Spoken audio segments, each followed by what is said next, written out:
If you look around this app, there's a lot of things you recognize, some of things that may be confusing to you. See a clock, see a to-do list, see hyperframes here. But what are these things, right? We got a rock guy, some jello, a cat. These are all actually agents, and they're all Claude agents, but they all have different personalities and play different roles. If I give kind of a silly idea to Pushback, this agent, he'll naturally push back on my idea and try to take a more realistic approach. If I give it to Wildcard here, he'll take the crazy idea and try to make it even crazier. If I try to give it to Cat Artist here, it'll just try to make a visualization that is cat themed. That's it. So these are all freely movable on this space. And I can also keep projects and skills.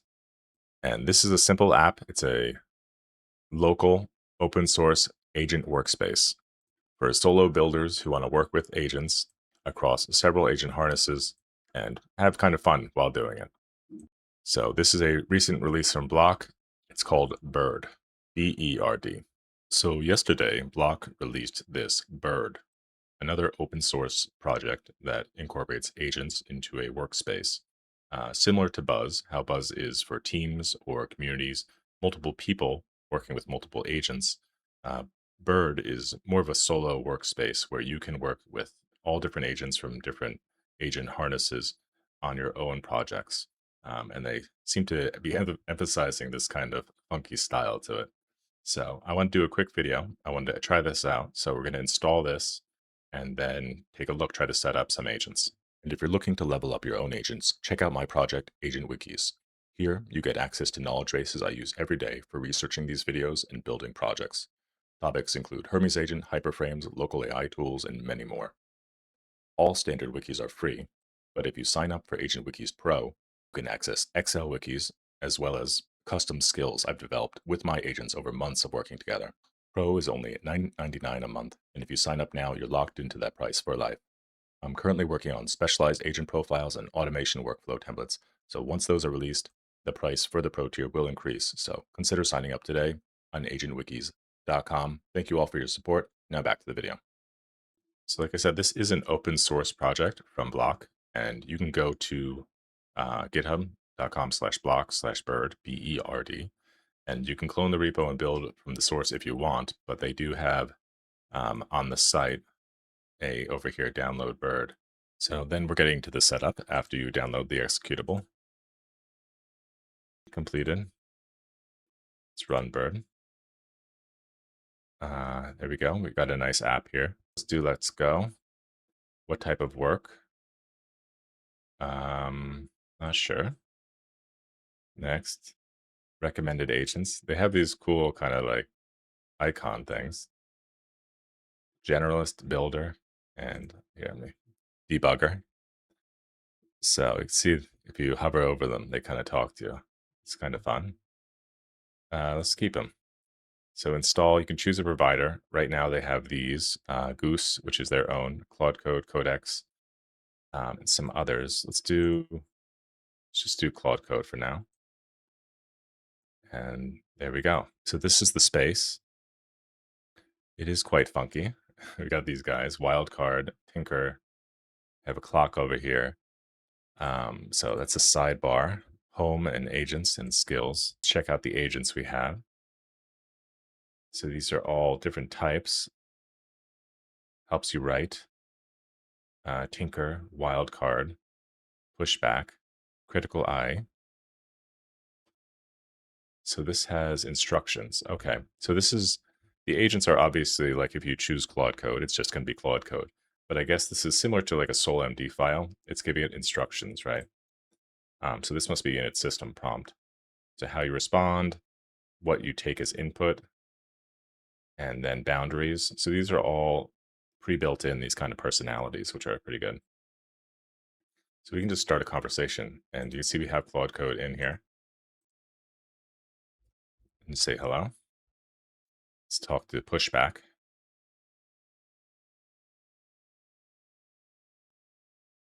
There we go. It's responding. Hey, what have you got for me? Let me give it a very silly idea and see if it does push back. Said, I'm thinking to build an AI-powered bread maker. What do you think? What's the AI actually doing? That's the whole question.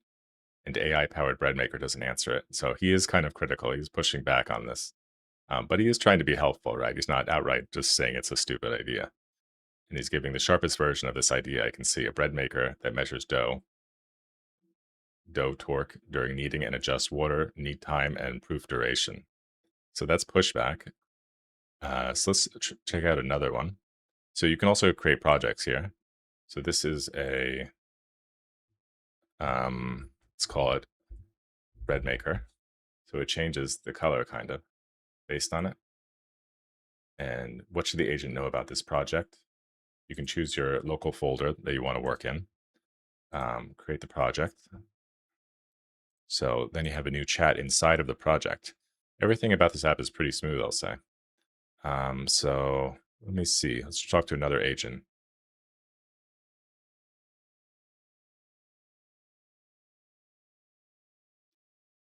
So let's try Wildcard. He might be more accepting of my AI bread maker idea.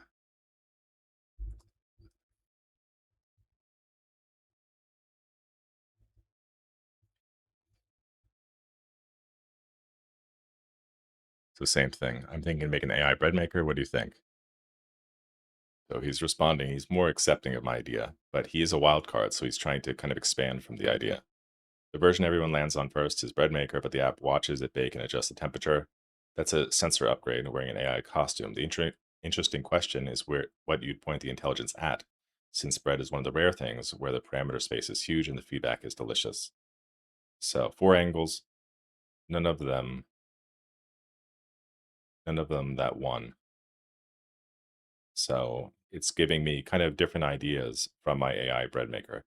It doesn't make bread, it finds it. So it's more about discoverability. So invert it. The machine doesn't bake, it grades. So kill the bake cycle entirely, move the intelligence upstream out of the machine. So it took my idea and instead of pushing back on it, like we saw Pushback do, like trying to be a little bit more critical, he just kind of expanded on the idea a little bit, looking for ideas that are attached to the bread maker idea, but go in kind of a different direction. So, want me to go weirder? There's a whole branch where the loaf itself is the output display, and I haven't touched it yet. So that's the idea for wildcard. So it's interesting. These different agents have kind of personalities like that. So let's try to make one of our own. So you can import it, I guess, and then create new agent.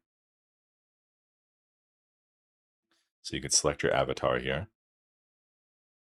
Choose from fuzzies, gloopies, or figgies. Let's do a fuzzy. These are cool. We have a capybara here, a panda, and let's do the cat. So I'm calling my agent cat artist. So the idea is that this makes cat themed visualizations for me. So should we talk to it? So I'm asking, can you make a 1 slide presentation for an AI bread maker concept? So you see cat artist is up there. It's responding. And remember, these are all Claude Code. So while it's doing that, let's look at skills. So these are all general art agent skills, right? You can see stuff like hyperframes. These are actually my skills. So these must have come from Claude Code. Some of them definitely are. So there we go. Loaf, our concept for countertop AI. So it made this little one slide in HTML. The cat looks pretty good. It looks like a bread, but it also looks like a cat. And that's impressive because I did this in Claude Code and they don't really have image generation. So I was still able to create this and it looks pretty good. So that's the product from Cat Artist. And obviously this is kind of a silly example, but it does work creating agents like this. And it's certainly a fun concept. So that's Cat Artist. You can see how we can make those kind of agents. And you can see the illustrations they have are pretty fun, especially. In addition to the fuzzies that you just saw, there's these gloopies, which are like pushback and stuff like here. These are all 3D, look pretty good. It's a banana. They changed the avatar to figgies as well, which are humanoid figures, although there's a big turtle right there. So you can add some of these as well. It's a jaguar, so I'll put him there. So in addition to creating agents, you can also work with skills. So here are all the skills. These all came from, most of these came from Claude Code, because that's what I have attached to this. You can also create your own skill here. So you could have it with a name here, description, and then instructions to the agent in a normal markdown style. So if we go back to home, you can see this workspace. I've kind of increased it a little bit since you previously saw. But in addition to agents, right, if you right click this, it gives it a pin. So this is kind of like a Figma style um, infinite white space type of thing. You can move it around.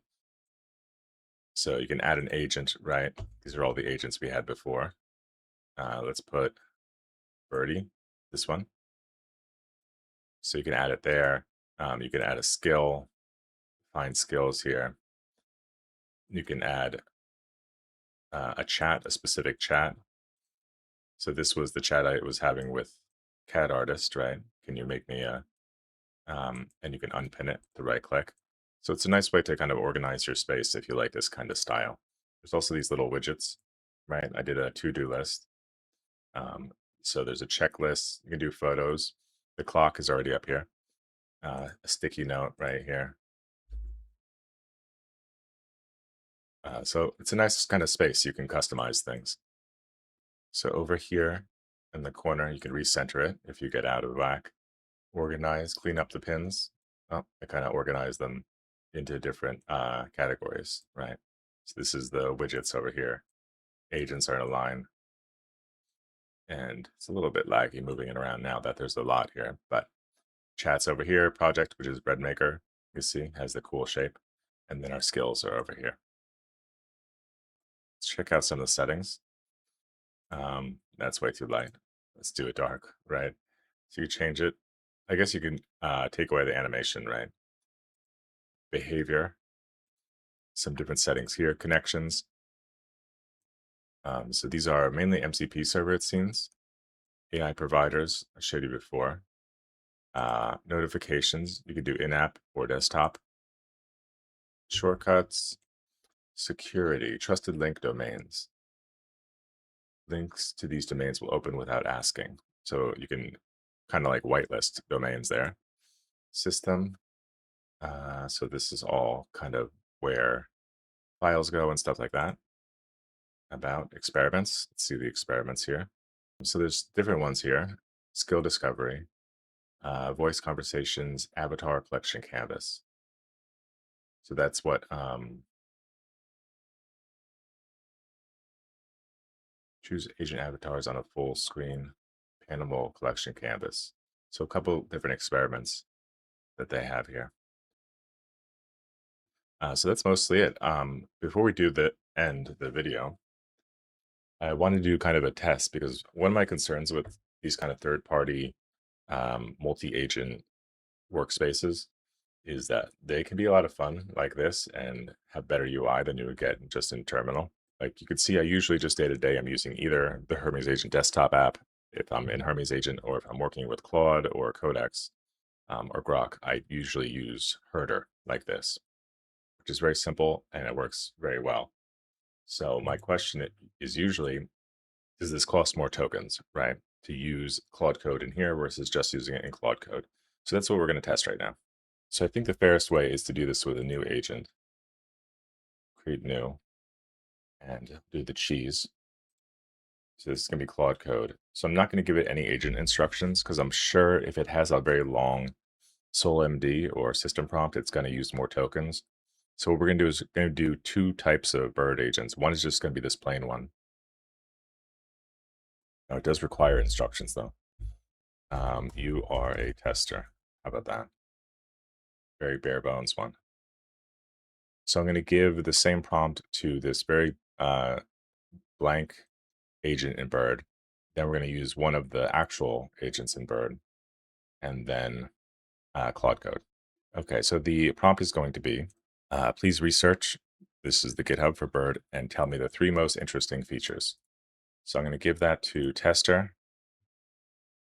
As it responds, we will give this also to, and just do Birdie.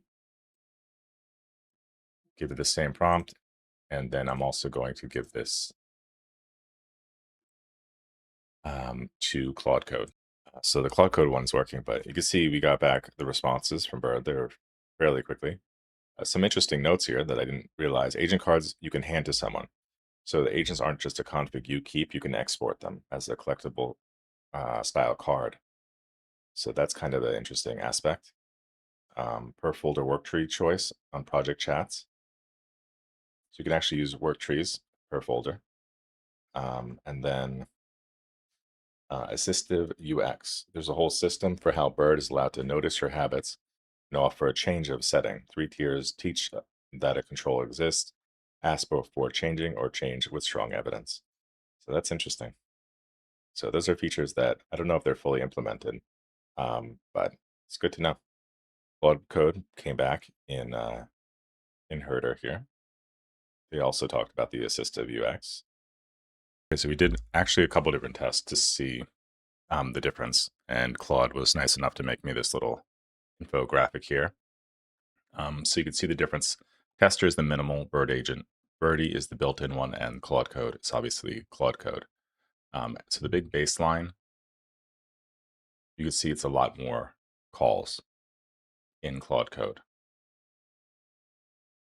It's around 28% more versus tester. Birdie's only 12% more than tester with the built-in like instructions and stuff. So I thought that was interesting. I was worried that these Berd agents would actually be more token heavy, but it's actually Claude Code that's more token heavy. So the difference was really in the context that's already loaded on call 1. So you can see here the big difference. The minimal Berd agent had 32,000. Claude Code had almost 10,000 more. And the ratio is fairly stable, but the gap is not. It was a 28,000 tokens gap on the one shot and 117,000 on the multiple calls. So actually a big difference. And this is just because of the harness. So Claude here is explaining it, but the gap between tester and Birdie is pretty clear, right? Birdie.md is 13,000 bytes. Tester was, you saw the minimal. I only wrote like a couple lines, or a couple words rather. So that was all the extra persona and instructions into Birdie that makes the difference. And I was wondering if it had to do with tools, but it seems like it says here Berd's Claude Code sees essentially the same tool roster and the same user skills. So I thought that was the reason, but it says no, that's not the reason because they have the same tools. So some of the theories, it may be MCP connectors and their instruction blocks that are not attached to the Berd agents. It may be the CLI's own harness preamble and different working directories, but I don't think that should matter. So I think it's just that perhaps it's the MCP connectors, but that's a pretty big difference for just MCP connectors. And it may just be harness, I don't know, whatever is going on in Claude Code is just taking up more tokens. I thought that was interesting to look at. But this was my beginner's guide to Berd, a open source agent workspace with fun little characters. And I think it's pretty interesting.